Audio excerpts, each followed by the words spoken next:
여러분 안녕하십니까? 여수 MBC 뉴스투데이입니다.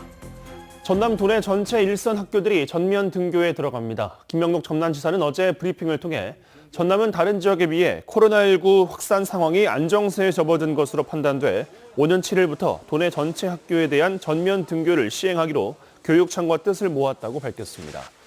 이번 전면 등교 방침에 따라 전남 도내 822개 초중고등학교 20만 3천여 명의 학생들이 매일 등교 수업을 받게 됩니다. 장서궁 전남교육감은 전면 등교를 위해 방역 물품비를 확보했고 5천여 명의 인원을 투입해 철저한 방역을 이어갈 계획이라고 덧붙였습니다. 민선 7기 전남 동부지자체의 공약 이행 상황을 점검하고 내년 선거 출마 예상자들을 살펴보는 기획보도 광양시의 순서입니다. 광양시는 3선 도전이 유력시됐던 정연복 시장이 부동산 이해 충돌 의혹 등 대형 악재에 휘말리면서 지역 정치권의 셈법도 복잡해지고 있습니다. 김주혜 기자입니다. 민선 7기 출범 당시 광양시 정연복 시장은 2조 5천억 원 규모의 126개 공약에 137개 사업을 제시했습니다.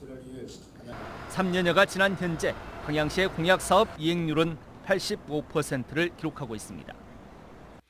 광양 국가산단 명당 3지구 조성사업 등 52건의 사업이 완료됐고 광양읍 도시재생사업 등 82건의 사업이 정상 또는 일부 추진 중입니다. 또 세계 최대 규모의 이순신 장군 동상 전망대 건립사업 등 3건의 사업은 보류 사업으로 분류됐습니다. 정 시장은 비교적 무난한 시정 성과를 보이며 탄탄한 조직력을 앞세워 3선 가능성에 무게 중심을 싣고 시정을 이끌어오는 듯 했습니다. 하지만 최근 정 시장은 부동산 이해충돌 의혹이 경찰 수사로 이어지면서 지역 여론까지 급속히 냉각됐고 더불어민주당에서 제명되면서 지역 정치권의 셈법 역시 복잡해졌습니다. 특히 정 시장의 건강 이상설까지 겹치면서 지역의 정치권의 새로운 변수로 작용하고 있습니다.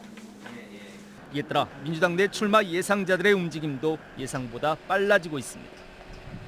먼저 지난 2014년과 2018년 지방선거에서 호배를 마신 김재무 전남체육회장이 세 번째 도전을 준비하고 있습니다. 여기에 김재효 전 보성 부군수, 김태균 도의원, 문양호 광양시 의원, 박금표 전 YTN 국장, 이용재 전 전남도의회 의장, 서장원 전 보건대총장도 민주당 후보군으로 거론되고 있습니다. 무소속 출마 예상자로 정윤화 전 국회의원도 거론되고 있습니다. 아직까지 공식적인 입장을 내놓고 있지는 않지만 높은 인지도와 국회 활동 경력이 바탕이 돼 출마 가능성을 키워가고 있는 상황입니다. 민선 8기 지방선거를 1년여 앞둔 광양시의 정치권은 현역 시장의 정치적 위상을 뒤흔드는 대형 이슈로 벌써부터 크게 요동치고 있습니다. MBC 뉴스 김주입니다. 여당 내 최대 계파 중 하나인 민평련이 국민의힘을 향해 국민 통합과 화합을 위해 여순특별법 제정에 적극 동참할 것을 촉구했습니다.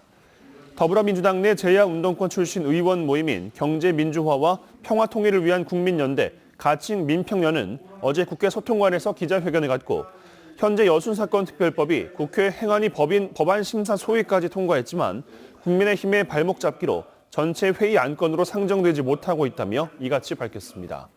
민평련은 또 이미 여순사건은 과거사위원회와 법원에서도 특별법 제정을 국가에 권고해 이제는 입법부인 국회의 책임이라며 이번 국회 내 처리를 위해 마지막까지 챙기겠다고 강조했습니다. 여순사건 특별법 제정 이후 여수시가 선제적인 후속 조치의 일환으로 오는 2024년까지 여순사건 기념공원을 조성하기로 했습니다.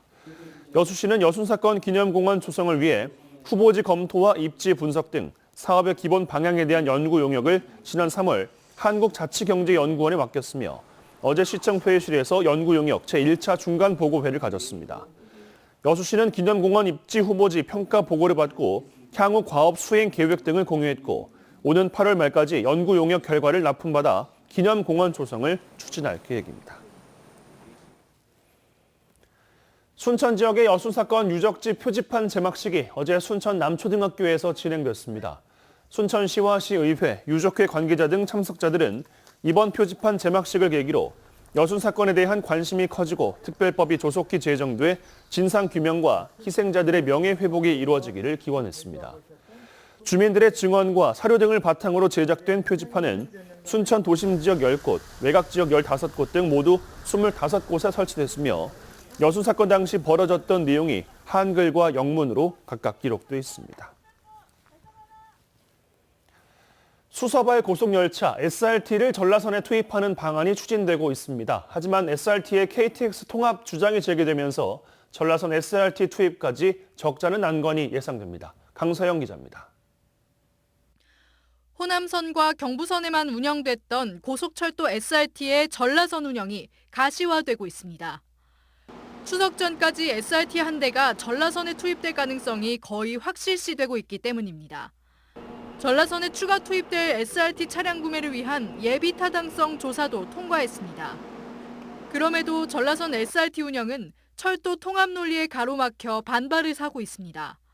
정의당 전남도당은 여수엑스포역 앞에서 기자회견을 열고 전라선에 SRT 대신 수서행 수서발 KTX를 투입해야 한다고 주장했습니다.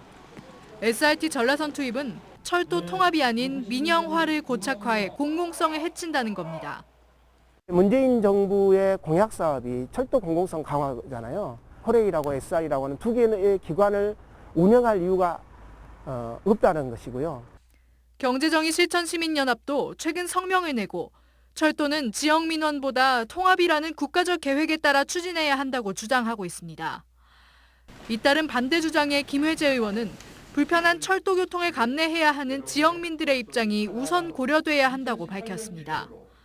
SRT 투입 이후 수서행 KTX를 추가 배차하면 철도 통합 문제도 보완할 수 있다는 겁니다. SRT 전라선 운행은 KTX와 SRT 철도 통합과 무관한 일입니다. 전혀 명분이 없습니다. 지역의 수건인 SRT의 전라선 투입이 철도 공공성 확보라는 논리 속에서 차질을 빚는 것 아니냐는 우려가 커지고 있습니다. MBC 뉴스 강서영입니다. 초고령화 시대에 노인들의 고립도 심해지면서 종종 안타까운 고독사 소식도 들려오고 있습니다. AI 기술이 발달하면서 인공지능 스피커가 자녀들을 대신해 위급 상황에 대처하고 말동무가 돼주고 있습니다. 이다현 기자의 보도입니다. 진이야, 네, 내가 너무 아파 죽겠어. 애들 좀 불러줘. 등록된 휴대폰으로 응급알림이 문자를 발송했습니다. 주택에 혼자 사는 80대 신점원 씨가 인공지능 스피커에 비상신호를 보냅니다. 음성을 인식한 인공지능 스피커는 보호자에게 긴급 구조 요청 문자를 보냅니다. 홀로 사는 노인들을 위해 보급된 인공지능 스피커인데 하루 종일 작동하면서 노인들의 말을 듣고 요청을 들어줍니다. 코로나19로 외출까지 줄어든 상황에서 인공지능 스피커는 노인들에겐 훌륭한 말벗입니다. 인이라 동백 아가씨 한번 불러줘. 네, 들려드릴게요. 전라도 사투리 인식도 가능해 어르신의 말투를 그대로 이해할 수 있는 스피커는 복용해야 하는 약을 때마다 알려주기도 합니다. 진이야, 네, 복약 정보 알려줘. 총 2개의 복약 알림이 있습니다. 1번, 내일 오전 6시 30분 신경과 갑상선. 홀로 집에서 지내다 쓰러진 적이 있는 신 씨는 인공지능 스피커가 생긴 이후 안정감을 갖게 됐습니다. 살려줘 하면 얘가 다 알아서 하니까 그게 너무 든든하잖아요. 그러니까 내게는 너무 얘가 아주 참말로 좋은 것이죠. 광주 지자체 중 인공지능 스피커를 처음 도입한 서구는 현재 보급된 100개에 더해 내년까지 대상을 500세대로 늘릴 계획입니다. 고령화는 갈수록 가속화되고 코로나로 인해 홀로 사는 노령 인구의 고립도 더욱 심해지고 있는 상황. 인공지능 스피커 등 IT 기술이 노인들에 대한 복지 사각지대를 줄일 수 있을지 주목됩니다. MBC 뉴스 이다현입니다. 1인 가구가 늘면서 농산물 재배 지도도 바뀌고 있습니다. 작고 맛있는 작물을 재배하는 추세가 확산하고 있습니다. 김윤 기자가 취재했습니다. 한평군에 설치된 비닐하우스 단지입니다. 비닐하우스 안에는 수박이 주렁주렁 열려 있습니다. 수박이 사과처럼 작다고 해서 일명 애플 수박, 미니 수박들입니다. 성인 주먹보다 조금 더 큰 크기로 당도가 높고 수익성도 좋아 한평 지역에서만 재배 농가가 지난해보다 2배 증가했습니다. 작황은 전년도보다 많이 떨어지는데 가격은 항상 저희가 이제 일정하게 나가는 도매 시세 저희가 이제 계약 시세가 있기 때문에 가격은 나쁘지 않죠. 또 다른 비닐하우스 단지에는 단호박이 출하를 앞두고 있습니다. 호박에서 밥맛이 많아 일명 미니 바무박으로 불리는 이 단호박은 당도가 12브릭스 이상으로 뛰어난 편입니다. 작황도 좋은데다 가격은 지난해와 비슷한 4kg 한 상자에 25,000원 선에 거래되고 있습니다. 아침 저녁으로는 춥고 낮에는 온도가 따스워서 올해 미니 방어학은 대단히 맛있으라 생각합니다. 작황은 좋습니다. 작은 크기의 과체류는 음식물 쓰레기가 적어 일반 가정은 물론 1인 가구에서 선호도가 높습니다. 1인 가구의 증가에 따라서 기존에 큰 과일을 선호하시던 소비 시장이 작은 과일을 선호하는 소비 시장으로 지금 변화하고 있습니다. 방울토마토에 이어 호박과 수박 등 작은 크기의 과체류 재배는 농촌에서 더욱 확산될 것으로 보입니다. MBC 뉴스 김윤입니다. 여수 지역의 시민사회단체가 청소년 100원 버스 사업을 추진할 것을 여수시에 요구하고 나섰습니다. 여수시민협은 어제 성명서를 통해 광양과 고흥에 이어 순천시도 오는 10일부터 청소년 100원 시내버스를 시행하기로 했다며 이제는 여수시도 응답할 때라고 주장했습니다. 시민협은 또 COP28 유치 중심 도시로서 탄소 중립 실현에 기여하고자 하는 의지의 표현이 될 수 있다며 이제는 결단을 내려줄 것을 촉구했습니다. 한국 매니페스토 실천본부가 실시한 전국 기초단체장 공약 이행 평가에서 권오봉 여수시장이 도내에서는 유일하게 3년 연속 최고 등급을 받았습니다. 여수시는 한국 매니페스토 실천본부가 지난 3월부터 전국 226개 기초지방자치단체 평가 자료와 홈페이지를 바탕으로 평가한 결과 이같이 나타났다며 시민과의 약속인 공약 달성에 최선을 다하겠다고 밝혔습니다. 이번 평가의 주요 항목은 공약 이행 완료와 지난해 목표 달성, 주민소통과 웹소통, 선거 공약 일치도 등 5대 분야이며 전국 지자체를 5개의 등급으로 평가했습니다. 여수 수산물 특화시장 상인들의 시청 내 농성이 720일을 넘어선 가운데 여수시 의회가 갈등 해결과 상인 생계 대책 마련을 촉구하고 나섰습니다. 여수시 의회 주종섭 의원은 최근 지역에서 이처럼 장기화된 농성은 없었다며 상인들이 주장하는 시장 관리권 회수와 관련해 이를 확인하고 바로잡는 여수시의 적극적인 행정을 주문했습니다. 주 의원은 특히 수차례 상인들의 생계 대책 마련을 촉구했지만 아직까지 가시적인 성과가 없다며 여수시의 신속한 대책 마련을 촉구했습니다. 광양시와 포스코 O&M이 지역의 취약시설 안전사고 예방을 위해 상호 협력하기로 약속했습니다.